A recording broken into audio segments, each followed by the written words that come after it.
எனக்கு தான் first place. நான் தான் எப்பயும் ஃபஸ்ட்டில் இருப்பேன்.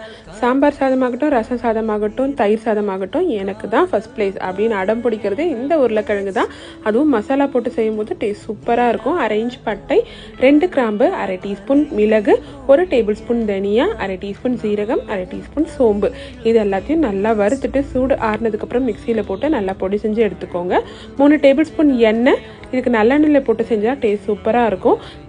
கடுகு பொரிஞ்சதும் நான் 4 உருளைக்கிழங்கு தோல் சீவிட்டு கட் பண்ணி எடுத்திருக்கேன். அந்த உருளைக்கிழங்கு இதோட சேர்த்துட்டு தேவையான அளவுக்கு உப்பு, மஞ்சள் தூள், மிளகாய் தூள் இது எல்லாத்தையுமே சேர்த்து நல்லா மிக்ஸ் பண்ணிவிட்டு உருளைக்கிழங்கு நல்லா பாதி அளவுக்கு வெந்து வந்ததும் நம்ம பொடி செஞ்சு வச்சுருந்த மசாலா பொடி இதில் சேர்த்துட்டு நல்லா மிக்ஸ் பண்ணி விட்டுட்டு மூடி போட்டு 5 நிமிஷத்துக்கு குக் பண்ணிவிட்டு கடைசியாக கருவேப்பிலையை தூவி நல்லா மிக்ஸ் பண்ணி இறக்குனிங்கன்னா சூப்பரான உருளைக்கிழங்கு வறுவல் ரெடி ஆகிடுச்சு.